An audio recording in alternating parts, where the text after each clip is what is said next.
Maka malam ini kita akan fokus bicara tentang hikmah di balik puasa. Saya tidak hendak bicara tentang hukum fikihnya terlalu lama,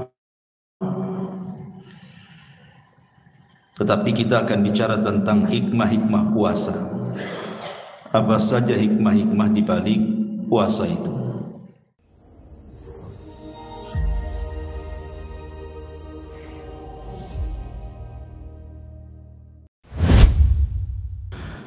Alhamdulillah, di malam hari ini kita masih bisa duduk untuk bertalabul ilmi. Salawat dan juga salam kita hadiahkan kepada Rasul kita Nabi besar Muhammad sallallahu alaihi wasallam, dan kita terus mendoakan pada Allah Subhanahu wa taala semoga Allah menjaga kepada yang telah membangun masjid ini dan juga memakmurkannya. Kita masih bicara seputar puasa.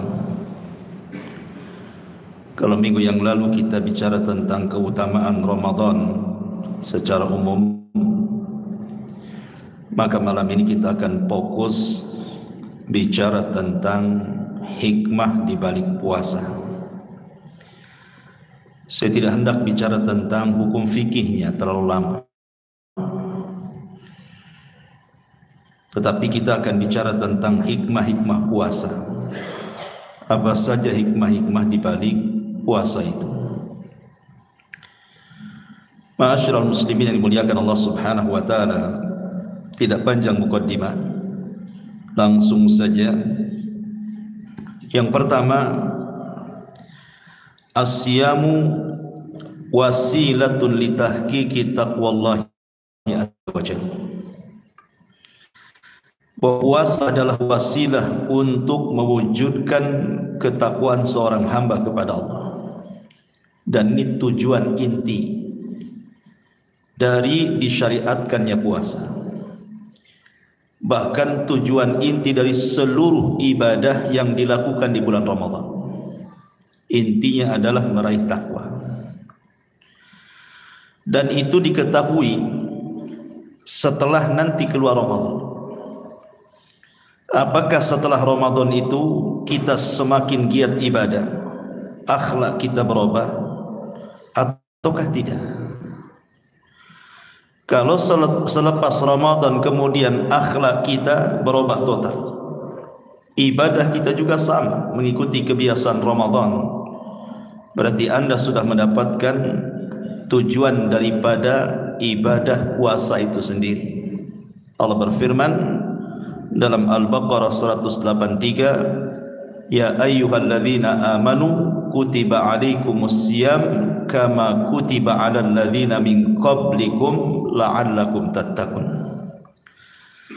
Wahai orang-orang yang beriman, diwajibkan kepada kalian berpuasa sebagaimana puasa ini diwajibkan kepada umat sebelum kalian. Hikmahnya la'allakum tattaqun, agar kalian bertakwa.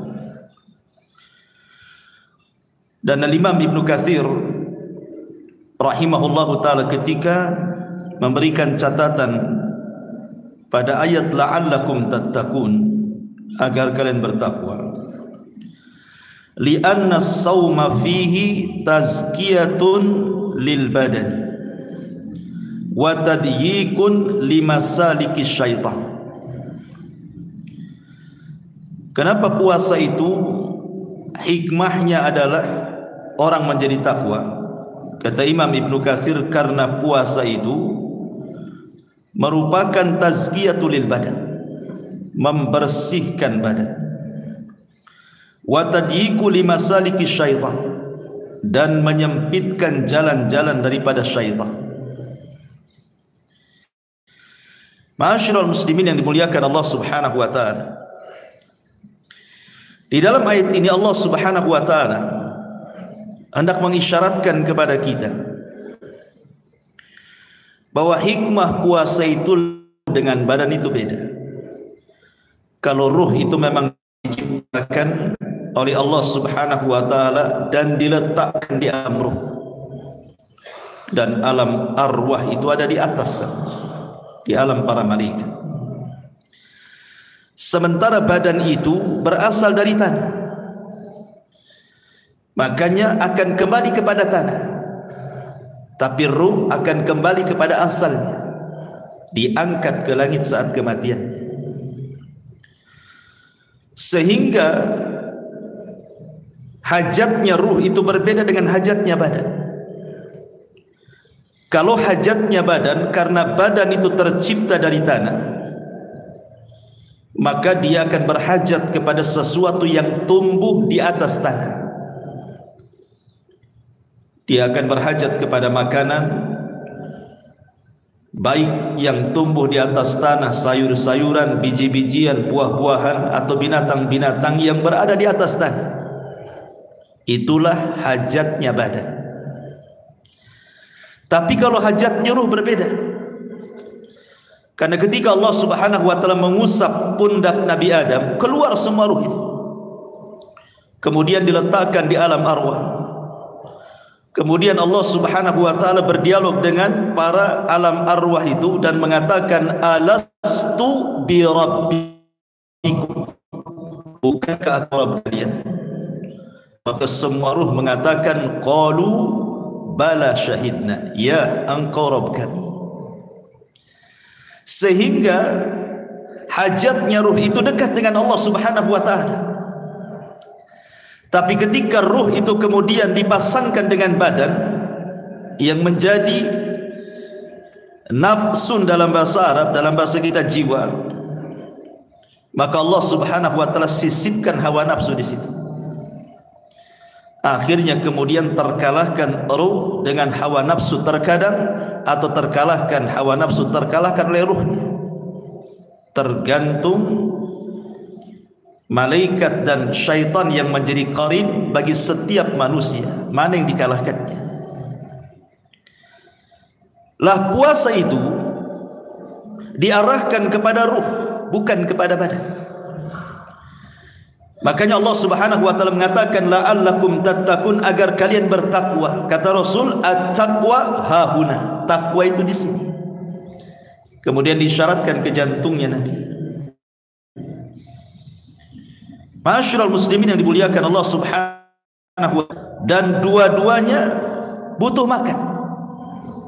Ruh butuh makan, badan juga butuh makan. Kalau makanan badan ma'ruf, yang antum makan ya, nasi dengan segala kawan-kawannya kan itu. Minum dan segala macamnya itu makan badan, makanan badan kita. Tapi makanan ruh itu adalah ibadah, zikir, baca Quran, puasa, dan begitu seterusnya. Makanya orang yang beribadah itu pasti tenang ruhnya. Dan orang yang jauh daripada ibadah pasti tidak akan tenang ruhnya. Lah puasa itu bisa menenangkan ruh dan bisa membawa kepada kebaikan bagi badan itu sendiri. Ma'asyiral muslimin yang dimuliakan Allah Azza wa Jalla, sebagian para ulama ketika memberikan definisi takwa, takwa adalah an taj'ala bainaka wa baina 'adzabillahi wiqayah. Takwa itu engkau menjadikan antara engkau dan azab Allah itu benteng. Jadi antara kita dengan azab Allah kita bentengi, kita halangi. Lah penghalang itu disebut takwa. Lah puasa itu bisa menjauhkan kita dari azab Allah Subhanahu wa taala. Jangankan lagi puasa Ramadan, puasa sunnah saja. Nabi sallallahu alaihi wasallam mengatakan, man shama yauman fi sabilillah ba'adallahu wajhahu anin nari sab'ina kharifah. Barang siapa yang berpuasa satu hari saja karena di jalan Allah Subhanahu wa taala, maka cukup wajahnya akan dijauhkan dari api neraka sejauh 70 musim atau 70 tahun perjalanan. Dari sini menunjukkan bahwa di antara hikmah dan juga asrar rahasia puasa adalah puasa wasilah untuk mewujudkan ketakwaan kita kepada Allah Subhanahu wa taala. Ini yang pertama. Dan yang kedua, anna sauma wasilatun ila tarkil muharramati. li'annahu idzan qadat an-nafsu limtina'i anil halali tama'an fi mardatillahi azza wa jal wa khawfan min alimi iqabihi fa aula an tanqada limtina'i anil harami fa kana as-sawmu sababan littiqa'i maharimillahi ta'ala. Yang kedua, puasa itu wasilah seseorang bisa menjauhkan dari hal-hal yang diharamkan Allah Subhanahu wa taala. Karena kalau orang berpuasa itu meninggalkan yang dihalalkan karena mencari keridhaan Allah. Seperti minum. Minum itu boleh-boleh saja, tapi ketika berpuasa jadi tak boleh. Makan itu boleh saja, tetapi ketika berpuasa dilarang pula makan. Melakukan hubungan suami istri itu sah-sah saja, bahkan berpahala, tapi terlarang ketika berpuasa. Kenapa anda menahan diri dari makan, minum dan syahwat? Tidak lain dan bukan kecuali karena mencari keridhaan Allah Subhanahu wa taala. Kalau orang bisa menahan dari perkara-perkara mubah karena mencari keridhaan Allah Subhanahu wa taala, tentu lebih daripada itu kita lebih bisa untuk meninggalkan yang diharamkan. Yang mubah saja ditinggalkan, apalagi yang haram.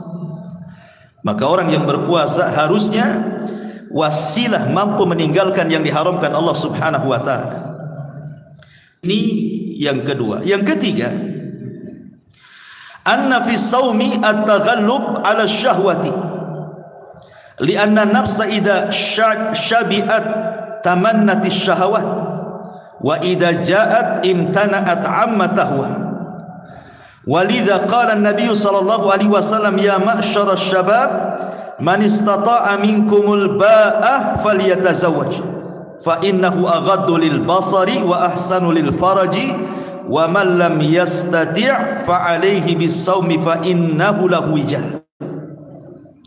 Yang ketiga, puasa itu bisa mengalahkan syahwatnya. Puasa itu bisa mengalahkan syahwat. Dan sudah saya jelaskan, syahwat itu ada 4 macam. Yang melalaikan orang dari ibadah zikir kepada Allah itu adalah 4 perkara. Pertama, banyak bicara. Banyak bicara itu bisa melalaikan zikrullah azza wa jalla. Orang yang ngobrol sana sini enggak jelas itu kan. Ngobrol sama kawannya kadang seharian dia ngobrol, tak apa yang diobrolkan. Lupa dia dengan baca Quran, lupa dengan zikrullah kan. Yang kedua, fudulut ta'am, banyak makan. Banyak minum, akhirnya kenyang, lemas, malas, akhirnya malas ibadah. Dan antum bisa rasakan kan apabila puasa kemudian maghribnya antum balas dendam, semua antum makan yang di depan antum itu. Tarawih itu udah malas antum, udah ngongop saja, nguap, maunya tidur aja kan, karena terlampau kenyang. Ya. Kemudian yang ketiga, fudulun naum, banyak tidur. Terkadang orang mengira itu banyak tidur makin sehat badannya, tidak juga. Banyak tidur makin malas dia, makin sakit semua badan itu, akhirnya malas untuk beribadah. Kemudian yang ketiga, mukhalathatun nas, banyak bergaul dengan manusia, akhirnya lupa dengan Allah Subhanahu wa taala. Lah 4 puncak daripada syahwat ini, kata Imam Ibnul Qayyim rahimahullahu taala, bisa dikalahkan dengan puasa. Makanya puasa itu bisa mengalahkan syahwat. Karena jiwa itu apabila syabiat, kenyang, tamannati syahwat, maka syahwatnya akan naik ya. Tapi kalau perut itu kosong, lapar, maka bisa tertekan syahwatnya.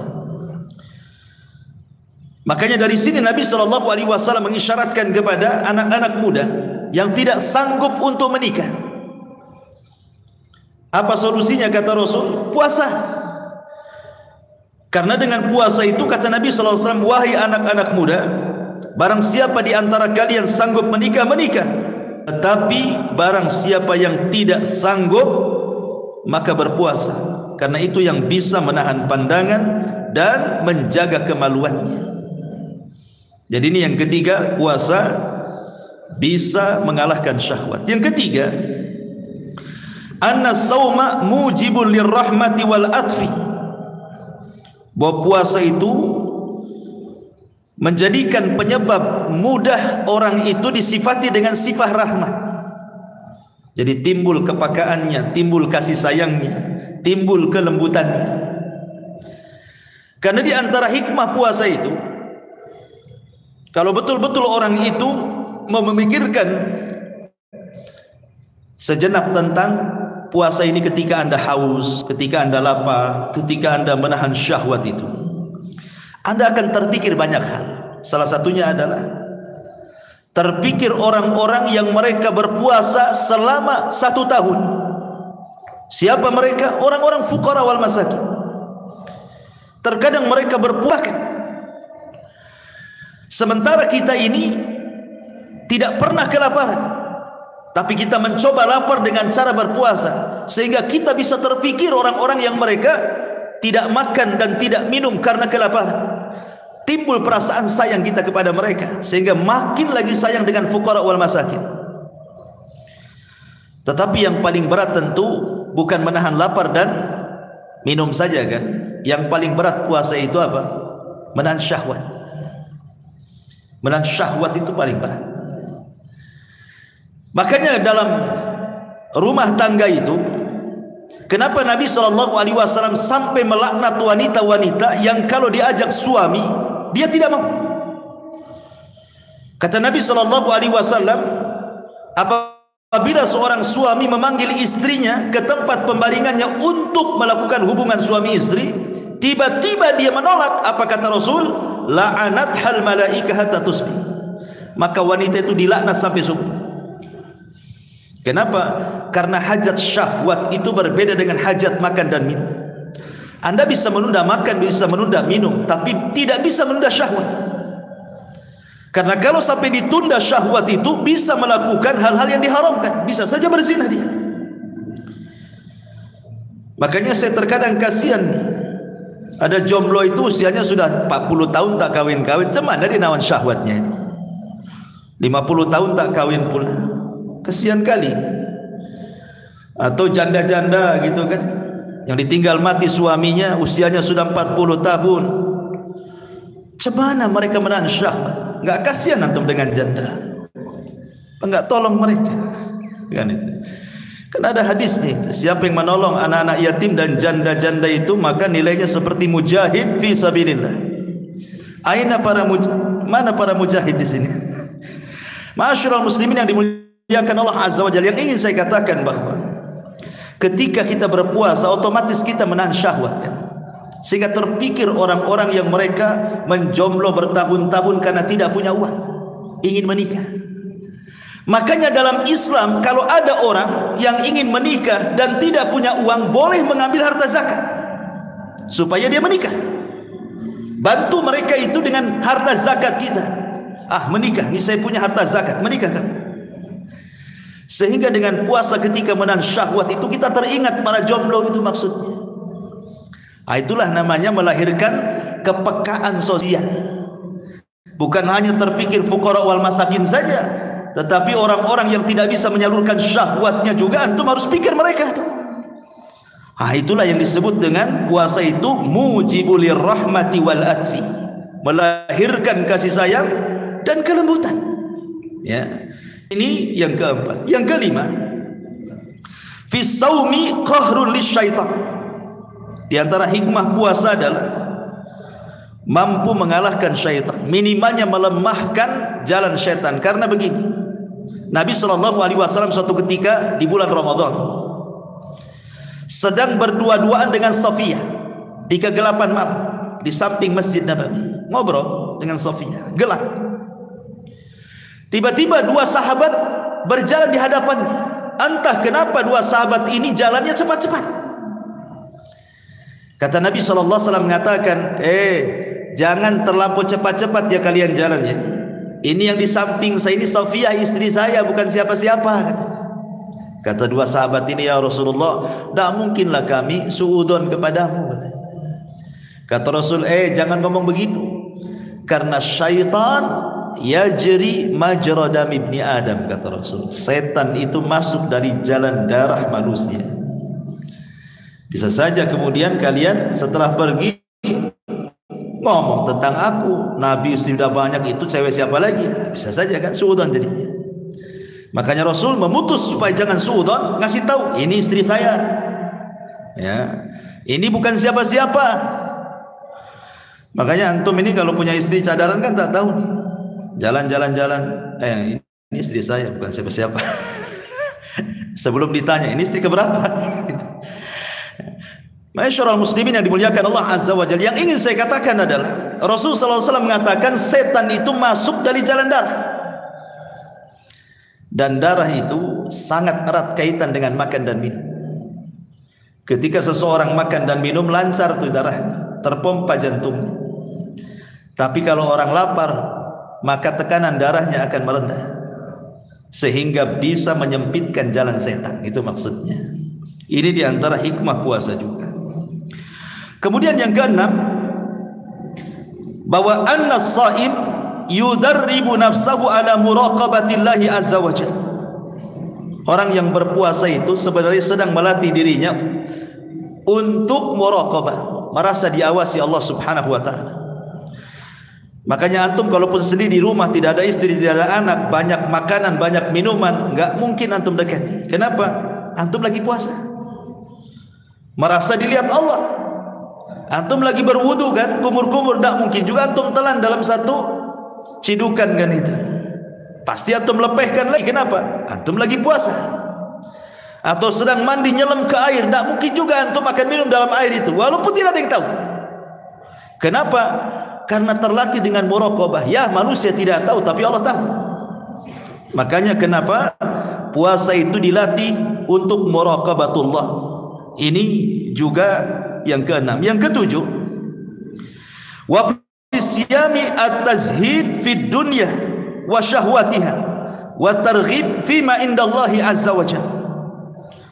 Di balik puasa itu dilatih seseorang untuk zuhud terhadap dunia dan seluruh syahwat-syahwat dunia, dan juga senantiasa mengharap akan apa yang ada di sisi Allah Subhanahu wa taala. Ikhwan, Allah itu tidak butuh puasa kita. Ketika antum menahan dahaga, Allah tidak berhajat. Ketika antum menahan lapar, Allah juga tidak berhajat. Ketika antum menahan syahwat, apa Allah berhajat dengan itu? Tidak, Allah tidak berhajat dengan ibadah kita. Kita yang berhajat dengan ibadah kita kepada Allah Subhanahu wa taala. Kita yang berhajat kepada Allah. Dengan harapan dengan puasa itu kita mendapatkan surga, mendapatkan babur royah. Artinya di sini bahwa puasa itu melatih kita zuhud. Sederhana dalam dunia kan, sekaya apapun tidak boleh dia makan ketika puasa. Sebanyak apapun duit antum yang ketika antum tidak puasa antum bisa beli makanan apapun dengan lauk pauk apapun, ketika puasa tidak boleh. Harus jauh-jauh tuh dari itu tuh. Nah, dari sini menunjukkan bahwa kita dilatih untuk zuhud di sini dan mengharap sesuatu yang jauh lebih baik di sisi Allah Subhanahu wa taala. Ini juga yang nomor 7. Yang nomor 8, ta'wid al-mu'min 'alal iktsari min at-ta'ah. Membiasakan seorang mukmin memperbanyak ketaatan kepada Allah Subhanahu wa taala. Karena puasa itu merangsang semua ibadah. Ya. Dengan puasa itu bisa terangsang ibadah-ibadah yang lain tuh. Kenapa? Karena orang puasa itu kan lemah maksiatnya dan dia sedang melakukan ketaatan sehingga imannya naik. Bukankah ahli sunnah mengatakan al-imanu yazidu wa yanqus? Iman itu berkurang dan bertambah. Yazidu bit ta'ah wa yanqus bil maksiyah. Bisa bertambah dengan ketaatan dan berkurang dengan kemaksiatan. Lah saat puasa itu iman kita sedang naik. Sehingga untuk melakukan ketaatan itu lebih mudah. Makanya kita lihat pengaruh puasa itu. Lihat di bulan Ramadan, orang bakhil saja kalau dia puasa bisa dia jadi dermawan. Orang bakhil kalau puasa bisa jadi dermawan. Buktinya apa? Buktinya kalau orang lagi iftar, banyak itu orang-orang ngasih iftar tuh. Yang ngasih ini terkadang kalau di luar Ramadan tidak mau ngasih dia, tapi di bulan Ramadan ngasih juga dia. Artinya apa? Tarbiyah dari puasa. Yang tadinya bakhil kok jadi dermawan tuh. Kemudian juga sholat malam tarawih, dampak dari puasa akhirnya dia tarawih itu. Tapi ini kan menunjukkan luar biasa gitu, dengan puasa siangnya itu malamnya tergerak untuk ibadah. Nah, itulah kemudian puasa itu membiasakan seorang mukmin akhirnya memperbanyak ketaatan kepada Allah Azza wa Jalla. Yang nomor 9, annahu takhlisu lil insan min riqqi syahwati wal ubudiyyati lil madi.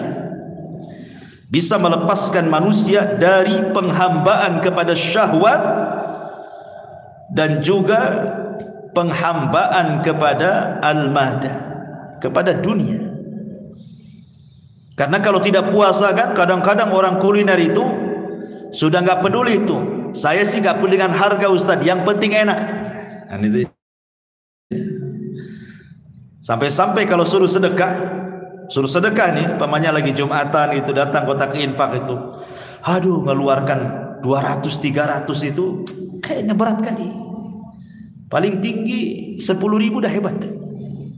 Tapi kalau makan, Masya Allah, mau 1 juta lo keluar semua dengan gesek-geseknya, dengan nomor pinnya itu, bisa dia. Dia neraktir kawan-kawannya, kok bisa dia? Coba bayangkan. Artinya manusia itu memang terpanggil untuk itu kan gitu. Menghambakan diri kepada urusan syahwat, memperbanyak tidur, memperbanyak makan, memperbanyak ngomong dan begitu seterusnya. Tapi dengan adanya puasa, seolah-olah kita melepaskan dari penghambaan itu semua. Karena bagaimana kita mau makan lagi puasa, tak makan.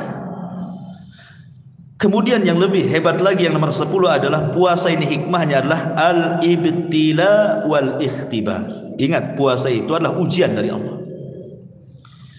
Ujian dari Allah. Bayangkan orang suruh lapar, ya, orang suruh haus, menahan syahwat. Ini kan ujian dari Allah. Untuk apa Allah Subhanahu wa taala menguji di sini? Supaya Allah Subhanahu wa taala mengetahui siapa di antara kita yang betul-betul beriman dan siapa di antara kita yang dusta keimanannya. Allah uji dengan puasa. Bisa enggak dia berpuasa? Kalau dia lulus puasanya, berarti lulus ujian dia. Tapi kalau tidak lulus puasanya, berarti dia cemen imannya. Makanya puasa itu yang nomor 10, al-ibtila wal ikhtibar. Kemudian yang nomor 11, puasa itu dalam rangka raf'ul darajat. Hakikatnya hendak mengangkat derajat kita, ikhwan. Puasa itu hakikatnya sedang mengangkat derajat kita. Makanya Nabi sallallahu alaihi wasallam mengatakan kullu amal ibni Adam lahu illa siyam fa innahu li wa ana ajzi bihi. Semua amalan anak Adam itu diserahkan kepadanya kecuali puasa. Puasa itu milikku, aku yang akan membalasnya. Jadi di balik puasa itu ada pengangkatan derajat oleh Allah Subhanahu wa taala. Karena pahala puasa itu disembunyikan Allah. Entah apa maksudnya Allah menyembunyikan puasa itu, tapi di balik itu pasti Allah sedang mengangkat derajat hamba-hambanya. Salat itu dibagi dua. Separuhnya untuk kita, separuhnya untuk Allah. Makanya Rasul mengatakan dalam hadis qudsi itu, Allah berfirman, aku bagi salat hambaku menjadi 2 bagian.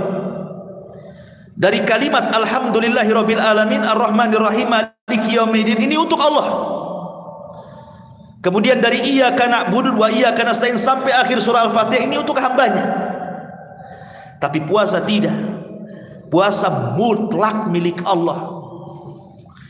Ini yang ke-11, bahwa hikmah di balik puasa Allah hendak mengangkat derajat kita. Yang nomor 12, puasa ini tarbiyatun nafs. Allah hendak mentarbiyah jiwa kita supaya kita tidak mudah menurutkan hawa nafsu. Makanya dahulu di zaman Umar bin Khattab radhiyallahu anhu, ada seorang sahabat namanya Jabir bin Abdullah radhiyallahu anhu. Jabir bin Abdullah radhiyallahu anhu berjumpa papasan dengan Umar.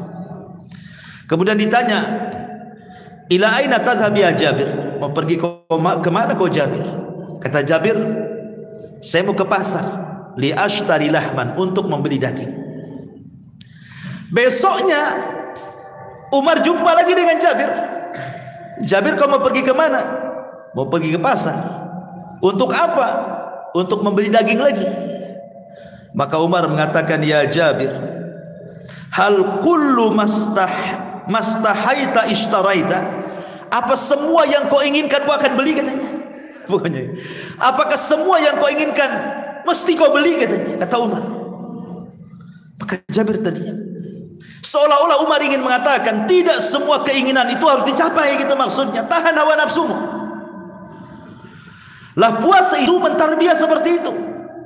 Karena kalau antum tidak puasa kan terkadang antum pengen makan apa saja antum bisa beli, pengen minum apa saja antum bisa beli, antum bisa bikin. Kapanpun antum ingin menggauli istri bisa saja kita minta. Tapi ketika puasa kan tertahan semuanya. Maka dari sini puasa itu ada tarbiyatun nafsi namanya, ya. Tidak semua keinginan itu harus dicapai. Kayak kita mendidik anak-anak, tidak semua yang dikehendaki anak-anak itu kita turuti, kan itu. Ada yang dituruti, ada yang tidak, kan itu. Supaya anak itu menjadi terdidik. Tapi kalau semua permintaan anak antum kasih, manja jadinya, jahat jadinya anak itu. Puasa itu seperti itu, mentarbiah kita menjadi baik, ya.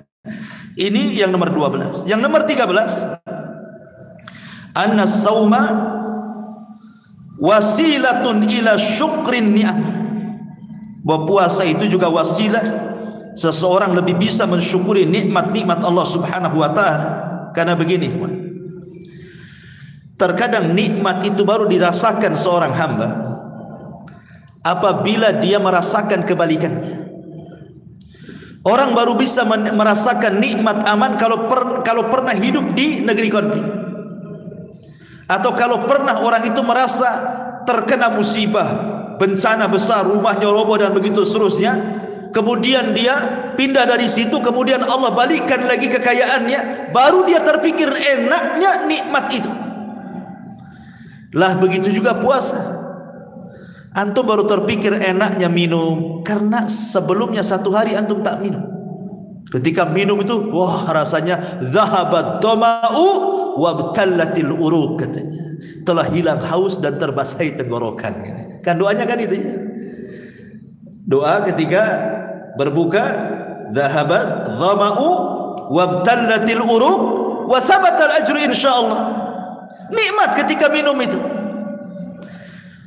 Mandang makanan saja, kalau sudah maghrib itu dah sibuk kita itu. Kapan maghrib kan itu. Kayaknya lezat karena lapar. Terkadang kita ini baru bisa merasakan nikmat itu kalau diuji dulu oleh Allah Azza wa Jalla dengan kebalikannya. Lah ketika kita minum seharian kita haus, ketika kita makan seharian kita kemudian lapar, kemudian kita merasakan nikmat saat minum dan saat makan, itulah kita terasa nikmat.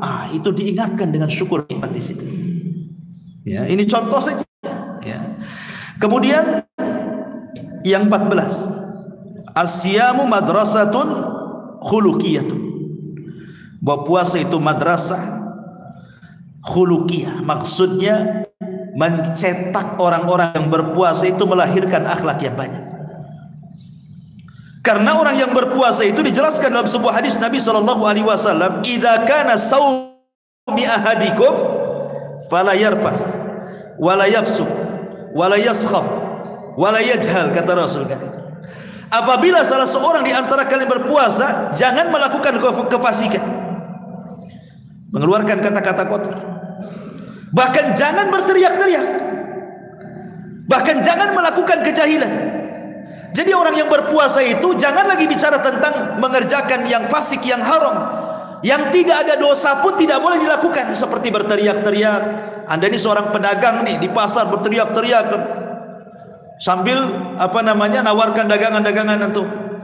Ya kalau lagi puasa kecilkanlah volumenya tuh, yang teriak-teriak. Apalagi kalau di bandara kan atau di pelabuhan orang jual tiket itu teriak-teriak gitu ya. Oke lah di luar puasa. Kalau puasa kurangilah volume itu, nanti batal teriak-teriak. Ataupun walajal, melakukan kebodohan. Melakukan kebodohan itu apa? Lagi puasa jalan sana jalan sini, ngabuburit sana ngabuburit sini. Ini kan kebodohan ini namanya.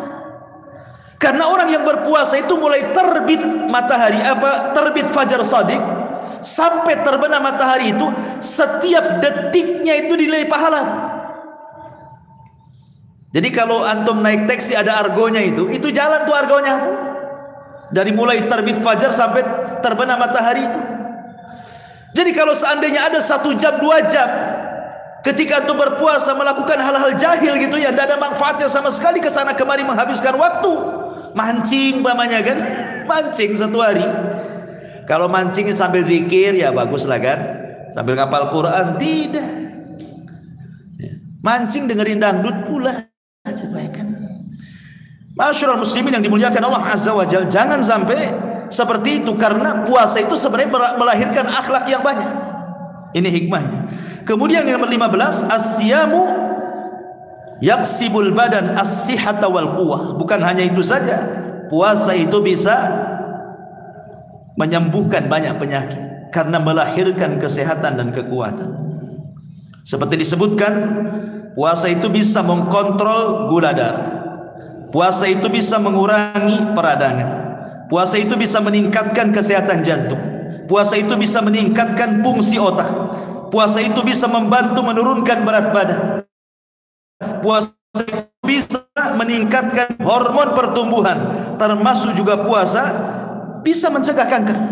Dan banyak lagi, tanya dokter yang lebih paham soal khasiat daripada puasa. Dia bisa menyehatkan badan. Yang nomor 14, tarbiyatun nafsi ala taubah. Puasa itu bisa mentarbiah jiwa mudah untuk bertobat kepada Allah Subhanahu wa taala. Karena syahwat sudah dikalahkan, setan pula sudah dikalahkan, maka dia akan mudah bertobat kepada Allah Azza wa Jalla. Yang nomor 17, tarbiyatun nafsi alal afi was-safi. Orang berpuasa itu ditarbiyah untuk mudah memaafkan. Makanya kan ada hadis Nabi mengatakan, kata Nabi sallallahu alaihi wasallam, fa in sabahu ahadun aw qatalahu falyaqul inni mru'um shaim. Kalau ada orang yang datang mencela kamu, menghina kamu, atau mengajak bertengkar dengan kamu, jangan layan. Kata Rasul, katakan selagi puasa. Katakan lagi puasa. Ya. Jadi kalau ada orang yang ngajak musuhan, katakan lagi puasa. Ini enggak. Karena sekarang kan orang ini kadang-kadang musuhan tidak berhadapan, karena semua bermain di alam gaib masalahnya kan. Lewat handphone sekarang ini, di grup-grup WA, kadang-kadang di komen-komen di Facebook, komen-komen di YouTube. Antum pula berdebat di situ. Apalah antum didebatkan di situ? Berdebat di komen itu. Padahal kata Rasulullah, kalau ada orang yang nyerang kamu, yang menghina kamu, yang merendahkan kamu, yang ngajak tengkar dengan kamu, katakan ini mru'un shaim, saya lagi puasa, jangan dilayan. Kan itu. Ini sengaja dilayan.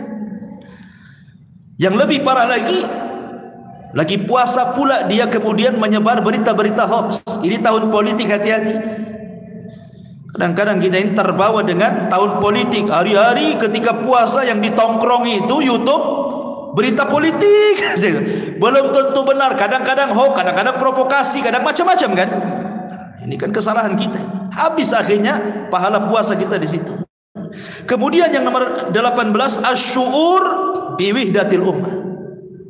Puasa itu bisa kita rasakan adanya persatuan umat. Kenapa? Sebab kalau seandainya Allah Subhanahu wa taala berikan puasa itu ke masing-masing orang, ke masing-masing orang, terserah antum, pokoknya puasa 30 hari, terserah di bulan mana saja. Boleh jadi orang itu malas puasa ya, malas puasa. Tapi ketika Allah Subhanahu wa taala mengkhususkan Ramadan, semua kaum muslimin wajib berpuasa, maka kita merasa tenang, merasa senang, merasa ringan ketika puasa, seolah-olah tidak ada beban kan? Coba antum batal Ramadan 1-2 hari, kemudian diqadha di luar Ramadan sendirian, berat kali tantangannya itu. Bagaimana tidak berat? Coba ujian di depan kita macam-macam itu. Ada jus jeruk, jus apel, cendol depan kita. Kalau puasa sendiri kan. Tapi kalau puasa rame-rame kan tenang kita. Makanya ada perkara-perkara terkadang iman itu baru terbentuk kalau berjamaah. Khusyuk saya kayaknya. Kayak sholat jamaah kan lebih khusyuk daripada sholat sendiri. Lah puasa jama'i juga sama. lebih khusyuk, lebih bisa, lebih senang, lebih tenang, lebih ringan dibandingkan puasa sendiri. Maka di sini ada perasaan wahdatul ummah, persatuan umat. Kemudian yang nomor 9, as-saumu tarbiyatul sabri. Puasa itu bisa melahirkan sabar, bahkan tingkatan sabar yang paling tinggi sekalipun, as-sabru ala ta'ah, as-sabru anil maksiyah, as-sabru alal qada'i wal qadar. 3 kesabaran ada pada puasa. Sabar melaksanakan ketaatan, sabar dalam rangka meninggalkan kemaksiatan, atau sabar menghadapi qada dan qadar. 3-tiganya ada di puasa. Makanya puasa itu melahirkan kesabaran. Kemudian yang nomor 20, as-saumu wasilatul syukri. Puasa itu wasilah kita untuk terus bersyukur kepada Allah Subhanahu wa taala. Kemudian yang nomor 21, idhabul kibri wat tadzallulillah. Bahkan puasa itu bisa menghilangkan kesombongan. Karena para pejabat yang mereka banyak harta, banyak jabatan saja, tetap kayak orang miskin juga harus puasa. Nggak ada bedanya antara dengan orang miskin. Jangan mentang-mentang antara orang kaya kemudian puasanya sampai duhur, tidak, sampai maghrib juga. Nggak ada. Mau kaya, mau miskin, mau pejabat, mau rakyat, kalau puasa sama dari terbit fajar sampai terbenam matahari, baru kau boleh makan. Hilang kesombongan di sini. Kemudian juga yang nomor 22, puasa itu tudzakirul akhirah, mengingatkan Anda kepada akhirat. Dahulu Ali bin Abi Thalib radhiyallahu anhu, suatu ketika dia melihat putranya Hasan dan Husain, Imam Hasan, Imam Husain lah, antara keduanya sakit. Kemudian bernazar. Ini sebelum ada larangan nazar muqayyad. Dia mengatakan, ya Rabb, kalau anakku ini sembuh, aku akan berpuasa 3 hari. Bernazar dia. Dan Allah takdirkan sembuh pula nih anaknya. Ya, tetapi nazar seperti ini belakangan dilarang oleh Nabi, tidak boleh. Karena nazar yang seperti ini tidak keluar kecuali dari orang bakhil. Orang yang nazar seperti ini tidak keluar kecuali dari orang bakhil. Contoh, kalau ibu saya sembuh, saya akan kurban. Maknanya kalau tidak sembuh tidak berkurban, bakhil dia. Kan itu ya. Makanya Rasul mengatakan, nazar yang seperti ini tidak keluar kecuali dari kebakhilan. Jangan nazar seperti ini. Nazar saja mutlak karena Allah. Jadi Ali radhiyallahu anhu bernazar, sembuh pula kedua anaknya. Akhirnya dia harus memenuhi nazarnya, puasa 3 hari ayam bid berturut-turut. Di hari yang pertama dia berpuasa. Fatimah bekerja dengan orang Yahudi. Kemudian pulangnya membawa upah dari orang Yahudi itu, makanan lezat. Ketika datang waktu maghrib, Ali mau makan karena mau berbuka, tiba-tiba pula diketuk pintunya. Pas dibuka rupanya anak yatim, lapar. Kemudian Ali mengatakan kepada Fatimah, ya Fatimah, bagaimana kalau makan ini kita berikan kepada dia? Kata Fatimah, terserah. Akhirnya diberikan kepada anak yatim. Terpaksa Ali hanya makan tamar, kurma kering dengan air putih saja. Besok dia puasa lagi. Fatimah bawa makanan enak lagi, kesukaan Ali radhiyallahu anhu suaminya. Ketika mau dimakan, diketuk pula pintunya. Pas dibuka rupanya orang miskin, lapar. Kata Ali kepada Fatimah, ya Fatimah, kasihkan aja lah sama orang miskin ini, kasihan dia lapar. Kata Fatimah, terserah. Akhirnya Ali pun tidak makan makanan enak, kembali makan tamar. Hari ketiga dia puasa lagi, Fatimah bawa makanan enak lagi. Ketika mau makan, mau iftar, rupanya diketuk pula tuh pintunya. Pas dibuka tawanan perang, orang kafir, lapar. Akhirnya kata Ali, gimana kalau kita makan ini kita kasihkan dia? Kata Fatimah, terserah, dikasihkan. Akhirnya makan tamar lagi. Dari sini turun ayat, yufuna bin nadri wa yakhafuna yawman kana syarruhu mustatira wa yut'imuna at-ta'ama ala hubbihi miskinan wa yatiman wa asira innama nut'imukum liwajhillah la nuridu minkum jazaan wala syukura inna nakhafu min rabbina yawman abusan qamtarira fawaqahumullahu syarra dhalikal yawm wa laqahum nadratan wa surura. Turun ayat ini kepada Ali. Mereka, maksudnya Ali dan keluarganya, memenuhi nazarnya.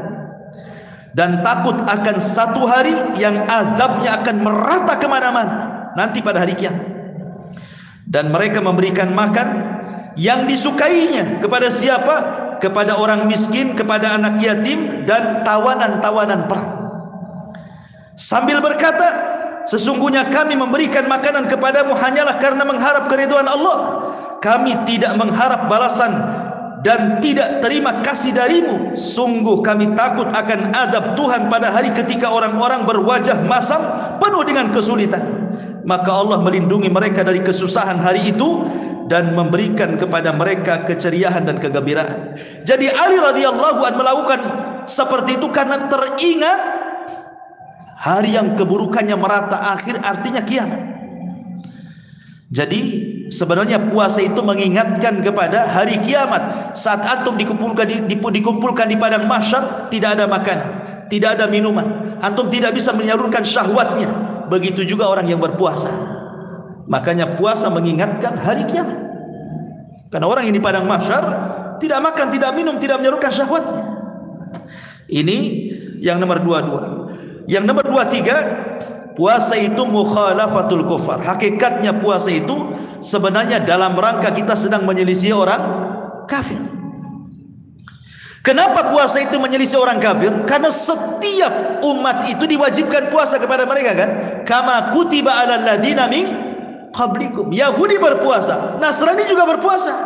Cuman beda puasa mereka dengan kita. Puasa mereka nunggu, kalau buka itu nunggu gelap, kemudian bintang muncul baru mereka buka. Dan tradisi Yahudi diikuti Syiah. Orang Syiah itu, kalau mereka puasa, kemudian datang waktu maghrib tidak langsung berbuka, nunggu gelap sampai bintang muncul baru makan. Itu puasanya orang Yahudi. Kemudian mereka tidak pernah sahur. Makanya Nabi SAW mengatakan, faslu ma baina siyamina wa siyami ahlil kitab akalatas sahur. Perbedaan puasa kita dengan puasa ahli kitab, dimakan sahur. Artinya kalau antum sahur, hakikatnya antum sudah menyelisih puasanya ahli kitab. Dan ketika antum berbuka pas maghrib, ketika terbenam matahari langsung berbuka dan tidak menunggu malam, hakikatnya antum sedang menyelisih orang kafir. Maka hikmah di balik puasa itu hakikatnya adalah anda sedang menyelisih orang kafir, dan itu bentuk kejayaan kaum muslim. Ini hikmah yang ke-23. Hikmah yang ke-24, an-nasyam yaj'alu sahibahu yaltazimu al-ifata fi kulli syai'in. Puasa itu melahirkan iffah, menjaga kehormatan. Karena menahan syahwat kan itu. Menjaga kehormatan sehingga tidak liar pandangannya, tidak liar cara berfikirnya, karena dia sedang puasa. Ya.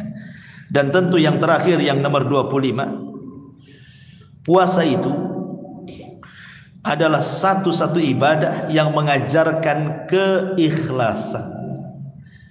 Kata Zubair ibn Awam radhiyallahu anhu mengatakan, man istata'ah minkum an yakuna khib'un min amalis salihin falyaf'al.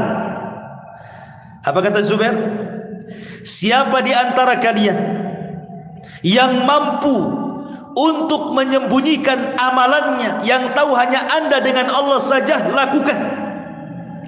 Karena orang yang menyembunyikan amal saleh itu akan melahirkan banyak kebaikan, akan menghilangkan banyak kesulitan, akan menjadikan doa-doa anda terkabulkan. Lihat orang-orang yang dalam gua, terjerembab dalam gua, tertutup lubangnya, akhirnya bingung mau keluar, tidak bisa. Tiga-tiga sepakat untuk apa? Tawasul. Dengan cara apa? Dengan cara memberikan amal soleh yang tidak ada yang tahu kecuali dia dengan Allah saja. Akhirnya terbuka tuh pintu gua tuh. Lah, puasa itu salah satu amalan yang tersembunyi, yang tahu hanya kita dengan Allah saja. Karena tidak ada tandanya. Lain dengan sholat, nampak tasyahudnya, nampak rukunya, nampak sujudnya. Lain haji, ada manasiknya. Lain zakat, ada hartanya ditenteng. Tapi puasa tidak ada yang tampak dari badan kita, kecuali kalau antum bicara saya puasa, baru orang tahu. Kalau anda tidak ngomong saya puasa, tidak tahu, berarti anda sedang mengamalkan satu amalan yang hanya tahu anda dengan Allah subhanahu wa ta'ala. Dan itu amalan luar biasa. Karena dosa yang tersembunyi itu bahaya. Kalau antum melakukan dosa yang tidak ada tahu kecuali antum dengan Allah saja itu bisa menghapuskan pahala sebesar gunung Tihamah. Kata Nabi, nanti pada hari kiamat ada orang yang didatangkan di hadapan Allah membawa pahala sebesar gunung Tihamah. Faja'alaha haba'an mansura. Allah jadikan pahala itu lebur habis semuanya. Ketika ditanya, kok bisa wahai Rasul? Ya, karena dia kalau bersendirian dia merobek keharaman-keharaman Allah. Dia berbuat dosa yang tidak ada yang tahu kecuali dia dengan Allah Subhanahu wa taala saja. Sebagaimana dosa kalau dilakukan sembunyi-sembunyi bisa menghilangkan banyak amal, maka pahala yang dilakukan sembunyi-sembunyi bisa menambah amal. Ini 25 hikmah puasa. Baik, kita masuk pada asrar asyam. Apa rahasia puasa? Puasa itu dibagi menjadi 3. Ada yang disebut dengan saumul umum atau disebut dengan saumul awam. Puasanya orang umum, orang awam. Ya. Yang kedua ada namanya saumul khusus, puasa khusus yang disebut dengan saumus salihin, puasanya orang-orang saleh. Kemudian yang ketiga saum khusus, saum khususil khusus, saum khusus di atasnya khusus lagi, lebih khusus daripada khusus. Itu mungkin tingkatannya para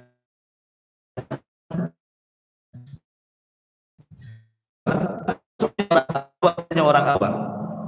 Ya, itu hanya seseorang kaful batni wal faraji an qada'i syahwati. Puasanya orang awam itu yang penting tidak makan, tidak minum, tidak melampiaskan syahwatnya.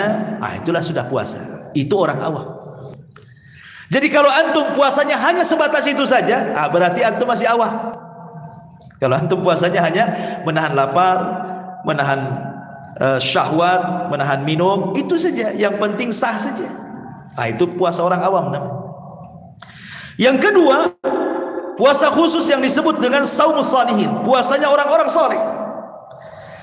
Maka puasanya orang-orang saleh ini bukan hanya sebatas menahan lapar, menahan dahaga, menahan syahwat, tapi lebih daripada itu, satu, ghaddul basari, dia berusaha menahan pandangannya. Ya, dia satu sisi menahan lapar, menahan dahaga, menahan syahwat, tapi mata juga berpuasa. Dan hari ini sangat sulit mata itu berpuasa, ya kawan. Antum keluar sebentar ke pasar, aurat bertebaran di mana-mana. Yang kerja di kantor nampak pula sekretarisnya memang pakai jilbab, bedaknya pula berlipat-lipat di muka dia. Nampak pula cantik dia. Oke lah, tak nampak di alam nyata, lewat pula di iklan di handphone. Iklannya sampo, sabun, orang lagi mandi lagi sampuan, nampak sama antum. Makanya kalau bisa sudahlah tutup handphone itu selama Ramadan, supaya jadi puasanya orang soleh. Ini yang pertama. Yang kedua, hifdzul lisan, juga lisannya berpuasa. Lisannya berpuasa itu artinya dia tidak berdusta, ya. Kemudian dia tidak ghibah, dia tidak namimah, dia tidak mengeluarkan kata-kata kotor, dia tidak mau berdebat, dia tidak mau berusaha untuk memancing orang, tapi lisannya berusaha untuk zikrullah, baca Quran, dan begitu seterusnya. Karena dia tahu bahwa ghibah, dusta, namimah dan yang semacamnya itu bisa membatalkan puasa. Bukan membatalkan maksudnya harus diqadha, tidak, maksudnya menghilangkan puasa. Kata Sufyan Ats-Tsauri rahimahullah taala mengatakan, al-ghibatu tufsidu sauma. Ghibah itu menghapus pahala puasa. Coba orang capek-capek puasa nahan lapar, sampai pegang perut gitu kan. Tahu-tahu ghibah. Lalu apa gunanya capek-capek pegang perut itu? Kalau ujung-ujungnya setelah matahari terbenam tidak dapat apa-apa. Makanya Nabi SAW mengatakan, rubba saim laisa lahul jaza ilal ju'i wal atas. Berapa banyak orang yang berpuasa itu, subhanallah, hanya menahan lapar dan dahaga saja, tidak dapat apa-apa. Hanya itu namanya puasa orang awam. Jangan seperti itu, ya. Kemudian juga yang nomor 3, kafus sam'i. Bukan hanya mata dijaga, lisan dijaga, pendengaran pun dijaga. Dijaga pendengaran itu. Karena sekarang ini kadang-kadang nengok YouTube, kan kadang-kadang bukan visual. Yang ditengok bukan gambarnya. Kita naik mobil taruh gitu, suaranya yang masuk ke telinga. Seperti ada orang menghabiskan puasa itu dengan mendengarkan musik. Ya Allah, 4 madhab mengharamkan musik. Ma'asyiral muslimin yang dimuliakan Allah Subhanahu wa taala. Kemudian juga yang nomor 4, kaffu baqiyatil jawari. Kemudian berusaha menahan seluruh anggota badan, jangan digerakkan ke tempat yang haram. Kemudian juga yang nomor 5, alla yastakthir minat ta'amil halali waqtal iftar. Ketika datang waktu iftar, jangan berlebihan memakan walaupun itu halal, karena akan mempengaruhi ibadah malam. Lagi iftar semua dimakan gitu ya. Karena kalau waktu ngabuburit, masuk pula ngabuburitnya ke pasar kaget. Nampak yang hijau, yang kuning, yang merah, yang dibeli semua. Ya. Ketika buka dimakan semua, diminum semua. Akhirnya waktu, jangankan nunggu tarawih, maghrib saja yang jelas-jelas wajib dan nguap-nguap dia. Kayak ular sawah habis makan, maunya tidur saja. Bahaya.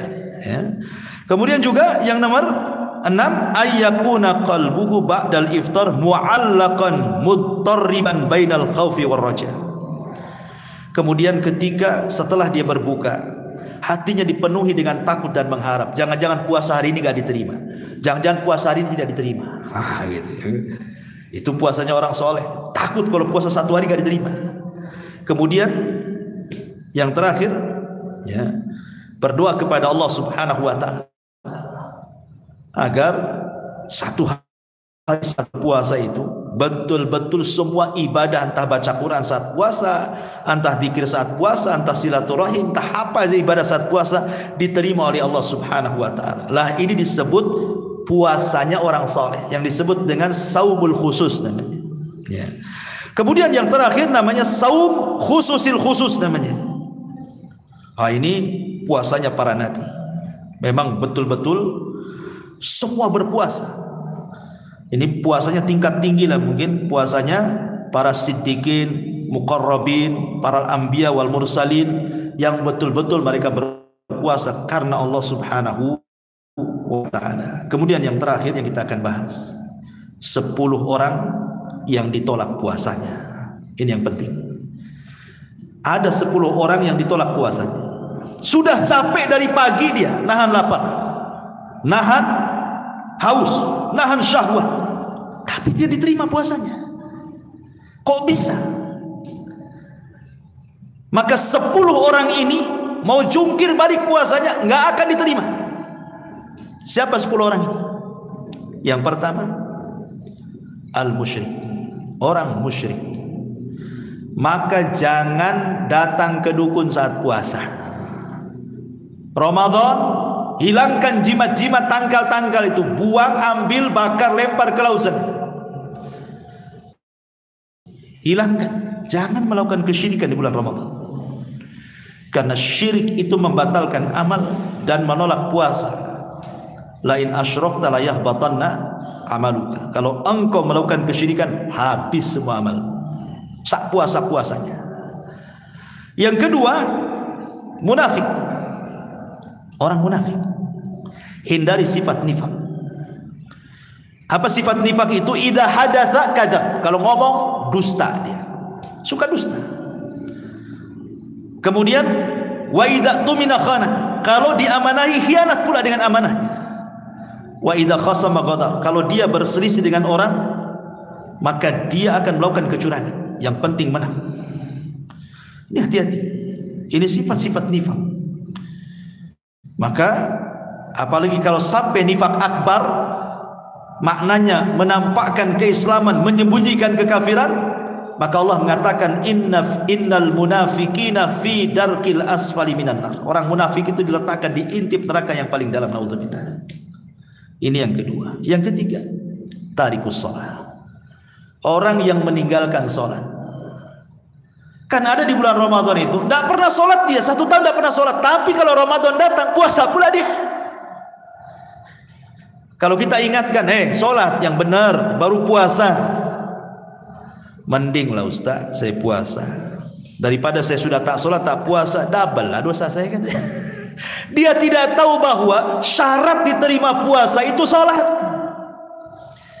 Dari mana kita tahu bahwa syarat diterima puasa itu sholat? Karena Rasul yang mengatakan, fa in saluhat salatuhu saluha sairu amalihi. Kalau sholatnya baik, semua amalnya baik. Wa in fasadat salat, maka orang yang tidak sholat kemudian puasa nggak akan diterima tuh puasa. Oke lah, ini yang sama sekali nggak sholat Ustaz. Ini yang kedua, ini dia sholat tapi kadang-kadang tidak sholat. Maka lihat, kalau sholatnya lebih banyak dibandingkan tidak sholatnya, maka berharaplah mudah-mudahan diterima. Tapi kalau sholatnya lebih banyak ditinggalkan dibandingkan dilakukan, maka dipastikan tidak diterima. Karena Ibnu Taimiyah, Syekhul Islam Ibnu Taimiyah rahimahullah ta'ala mengatakan, man taraka salata jumlatan faqad kafar. Siapa yang meninggalkan sholat lebih banyak dibandingkan melakukannya, kafir dia.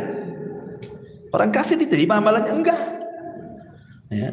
Ini yang ketiga. Keempat ya, orang yang keempat, orang yang kelima ya. Orang yang keempat tadi, orang yang ketiga orang yang meninggalkan sholat sama sekali.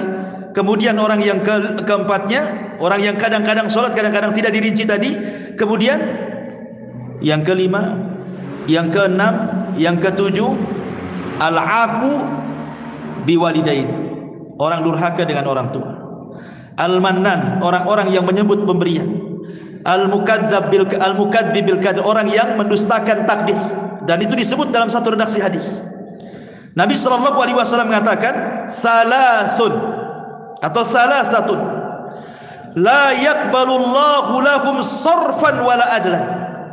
3 orang kata Rasul, enggak diterima amal wajibnya, tidak diterima amal sunnahnya. Termasuk puasa wajibnya enggak diterima. Siapa mereka? Yang pertama kata Rasul, al-aqu biwalidayhi, durhaka dengan orang tua. Puasa tapi durhaka dengan orang tua, enggak diterima puasanya. Yang kedua, mannan, puasa tapi mannan, nyebut-nyebut sedekah, nyebut-nyebut pemberian. Kadang-kadang ikhwan begini ya, kalau antum sedang di rumah, datanglah orang itu pengemis, bawa map atau bawa apa, datang ke rumah. Kalau antum tidak ngasih, jangan sakiti. Atau kalau antum ngasih pun jangan sakiti. Ikutlah firman Allah Azza wa Jalla, qaulun ma'rufun khairun min sadaqatin yatba'uha adza. Ucapan yang santun lebih baik dibandingkan kau sedekah tapi nyakiti hatinya. Bawa nih amplop, map ke rumah. Antum kasih 50 sambil dibanting. Jangan kau datang lagi ke sini. Sakitlah hati dia. Kalau enggak mau ngasih itu lebih baik bilang saja, Pak, maaf ya Pak, kan itu. Saya belum bisa ngasih. Kan senang ngomong gitu kan. Ya. Pula antum kepo. Mana itu tanda tangan RT-nya? RW-nya? Kok di mana? Jangan kau nipu. Lah, antum ngapain antum interogasi orang? Ngasih, alhamdulillah. Enggak ngasih jangan nyakiti orang. Ya. Masyaallah muslimin yang dimuliakan Allah Azza wa Jalla, mannan ini bisa membuat tidak diterima puasa kita kalau orang mannan. Kemudian juga mukadzibil qadar, orang yang mendustakan takdir. Ini juga puasanya ditolak. Kemudian yang nomor 8, al-mustahzibiddin, orang yang istihza dengan agama, mengolok-olok Islam, menghina Allah, menghina Rasul, menghina Al-Quran, menghina syariat Islam, nggak akan diterima puasanya. Kenapa demikian? Karena Allah yang mengatakan la ta'tadiru qad kafartum ba'da imanikum. Jangan cari-cari alasan, kau sudah kafir setelah keimanan kalian. Kemudian yang nomor 9,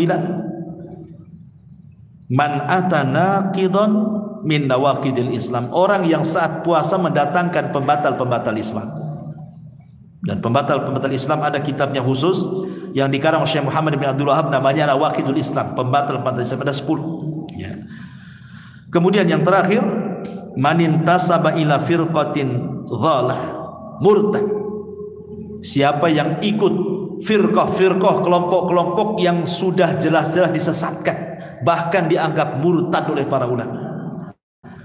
Seperti umpamanya kelompok-kelompok yang mereka mengaku pimpinan mereka nabi, ya, karena itu kelompok-kelompok yang mengaku pimpinannya mereka jadi nabi. Kita katakan tidak ada nabi setelah Nabi Muhammad. Kata Imam Ibnu Katsir, siapa yang mengaku nabi setelah Nabi Muhammad kafir dia. Kalau kita ikut kelompok-kelompok yang sesat, bahkan keluar dari Islam, maka puasanya tidak akan diterima di situ. Inilah 10 orang, kata para ulama, tertolak puasanya. Ya, wallahu a'lam bishawab. Ini di antara hikmah, rahasia dan orang-orang yang ditolak puasanya. Mudah-mudahan ada manfaatnya. Subhanaka wa bihamdika asyhadu an la ilaha illa anta astaghfiruka wa atubu ilaik. Allahu ta'ala alam. Assalamualaikum warahmatullahi wabarakatuh.